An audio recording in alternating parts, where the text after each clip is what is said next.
Sure, we might beat the champions, Manchester City, or last season's champions, whatever, Manchester City, in convincing fashion, but relegation battling West Ham, man. Why is it always West Ham?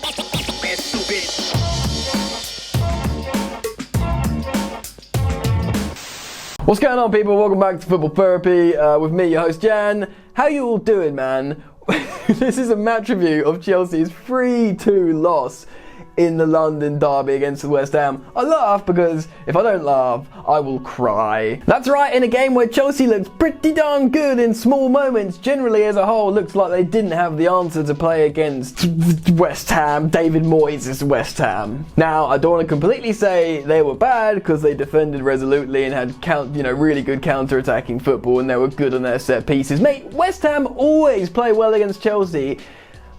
They just always do you know what I mean? Anyway, we're going to talk about the game today in the match review, what it means, what's happening, and how to move forwards really, and we'll mention the new kit as well. Goals from Souček, Willian penalty, Willian free kick, Michail Antonio and Yarmolenko. Dreadful scenes, really, man. Okay, so the big talking point before we go into the sort of post-mortem of what was an incredibly frustrating loss against the Hammers was Chelsea were playing in their new kit. And let's just get out of the way. It looks fresh. I dig it. I'm not too annoyed with the free logo anymore, even though at first I was thought it was a harrowing idea, but it's grown on me. The blues, super good. The trim, the stitching. It's a really nice kit, and I think that does deserve a bit of this video at the beginning to explain. I was having a nice time at the beginning of this game when I was like, ooh, the kit looks good. Chelsea look good. Ooh, Pulisic looks threatening. I'm going to have a lovely time today. Spoiler, Yannick did not have a lovely time. So let's talk about the game a little bit, boys and girls, and open up that analysis screen. Alright then, Frank went with a 4-3-3 formation, as I assumed he would. I got a few things right in my predictions, actually. Azpilicueta and Marcus Alonso at fullbacks. I had those. I had Christensen with Zuma for me, but Rudiger started, and I'm kind of wish he hadn't. I keep vouching for Billy Gilmour, and to be honest, although Kante played very well in this game, I'm not slating Kante. I think this kind of game would have really done well with Billy Gilmour looking for the more incisive passes,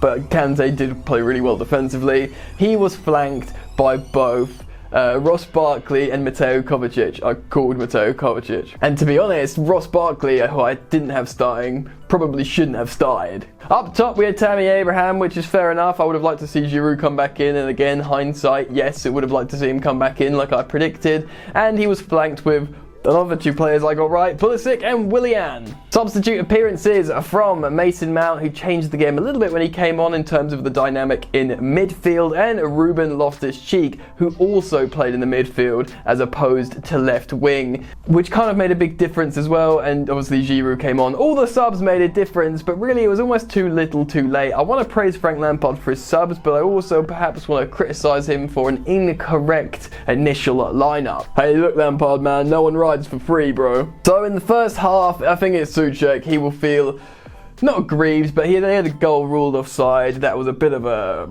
scrap show, if I take away the curse from that expression. The ball in the box, Chelsea looks so off it defending today, and it goes over the line. I think Kepa was obstructed slightly, but Michail Antonio was offside on the ground. Anyway, after 1,000 years of looking at lines on the, I was about to say the analysis screen, on the screen and VAR, they rule it offside. I got no problem with that. Obviously, it was in favour of Chelsea. I dig it. It looked offside when they put the lines like this, so I believe you, man. Chelsea go up the other end. Pulisic does some fantastic work to win a penalty, which Willian dispatches to make it 1-0. But down the other end, Souček, who had his goal ruled out, actually gets a good goal, and it's 1-1. Michail Antonio puts West Ham up 2-1, and at this point, I just hate everything. And I even tweet out this. And I do hate myself for tweeting that out. Chelsea do get another goal back though through Willian in the form of a beautiful free kick, and he does deserve props. Willian got the penalty, he scored that free kick. But there is elements of Willian's game that does frustrate me when he doesn't make the right final pass down the final third on the right flank. Maybe he'll do better if he's on the left-hand side, but there's just moments where he's not, make your mind up. There's the overlap or Vespi or play infield or dribble. He just slows it right down. And I know that's his style. He tries to assess his options. But I don't want to slate him too much because he scored 2 goals. It just frustrated me a little bit. Anyway, big up Willian for good elements of his game. 2-2 anyway, and of course Chelsea is super vulnerable to the counter-attack. Yarmolenko comes off the bench, a great player. They've got good players, West Ham. Scores a lovely goal on the counter-attack. Chelsea, always vulnerable on the counter-attack. Chelsea, always vulnerable at defending set pieces. And although we can score the odd free kick, direct free kick with certain players, when we get corners, we literally can't do anything with corners. When it's a set piece in both boxes, when we've got to do something with players and we're not going direct on goal, we literally just can't do anything. It's been the same for like 3 years now. About that? Really? 3 years-ish? It's just dreadful scenes. So anyway, although I think there was some good play, and I think Pulisic was particularly excellent today in terms of how threatening he was, I felt like he actually had some wasted runs as well. I kept seeing him running in behind, wanting to combine, making himself available, and I always want to be fair and diplomatic, but I feel like he was hard done by the team today. I've never said that about Pulisic before, but I think perhaps today is a right assessment to do that. Alright, let's talk about player performances generally and get rid of this analysis screen. Kepa in goal did not inspire confidence whatsoever. Even if you could say, you know what, man? No, I just don't think he was very good. I don't think Aspi was good either as well. He has been very good. His delivery's been better, and a lot of the time he does very sensible and professional defending. I think he was partly at fault for the set piece goal. I don't think he was great. To be honest, out of everyone, I could probably say only Christensen was good. Chelsea in possession actually tuck in to make a back three with Azpilicueta playing right centre back and Alonso playing left wing back. So to sort of make a sort of lopsided attack. Chelsea have done that for a few years now. Frank Lampard's obviously looking at what's worked with the players, with previous coaches like Conte and Sarri and stuff. But no one in the back line was good for me. Alonso wasn't particularly inspiring in attack either. So maybe Christensen gets a shout out because I couldn't see him do anything visually bad, but that was frustrating. I think Kante was very good defensively. He looks like he's very good in that role, but for me, he's not that good. I mean, I get it, if we're going to be susceptible to the counter-attack all the time, play Kante there. But the problem was, we had 75% possession or whatever it was, and we weren't scoring enough goals. That's why for me, even Jorginho, I really think Billy Gilmour's a better 6 than he is an 8. Obviously, last game he had was poor because he wasn't playing in that 6 role. I think in a game like this, someone to receive the ball ridiculously quickly and release it would have been better.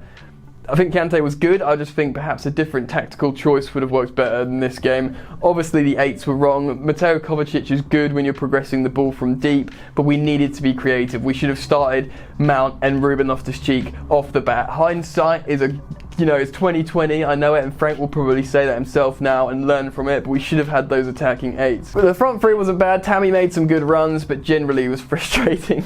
As per, Pulisic was very, very good, and Willian got the goals. So although I critiqued Willian earlier for certain moments, if he's scoring both those goals, he has to get a free pass.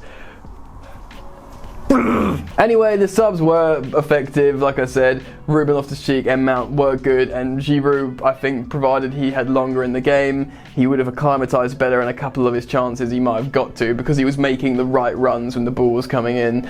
West Ham did their classic play the best they've ever played against any football team when they play against Chelsea, and it was all very frustrating, and Chelsea's 5-point potential lead or potential 5-point lead has gone down to 2 from Manchester United. Leicester are being dragged into the scrap, which kind of suits us, but damn man, this was a massive wasted opportunity and Chelsea probably should have won this game. Anyway, it's frustrating. I like the kit. I liked Pulisic. I didn't like too much else. You know what I mean? But we moved, man. Hopefully we can still secure top 4 comfortably. I'm not so sure if we're going to be losing like this to West Ham. We'll have to see. I want your thoughts and opinions, guys. Get down in the comment section below. Show your support for me for these videos by liking the video. That'll help me out a lot, and sub if you're new. Of course, also you can follow me on social media at Football Yannick. Is there anything else to plug? Well, while I'm here and while I've got you, I do want to let you know that I am moving. This is the last time I film in this old apartment, and actually it's completely empty apart from this filming stuff and a computer that I've left to make videos. I'm gonna be moving into the new place tomorrow. I'm probably gonna do like a moving vlog on my other channel. You guys have been asking for it. If you do want to see a little bit more content from me, not necessarily football related, do click on the link in the top of the description for my second channel, Jan's Yard. A little bit of fun, something a little bit different. But go and unwind, chill out after the football, man, and next time you can enjoy the football, and I'll see you later. You ain't so tough with that bad boy tuck. I'ma get it how I'm living, I'ma walk the walk. Outline my lines, I rap through thought. Body bag the verse, outlined in chalk. In my life seen trouble, hustle on the double. Silence on the trigger like my pick got a muzzle. Yo chick like to guzzle, bad boy stay in trouble. I only love this paper, sorry I don't. I laugh me baby.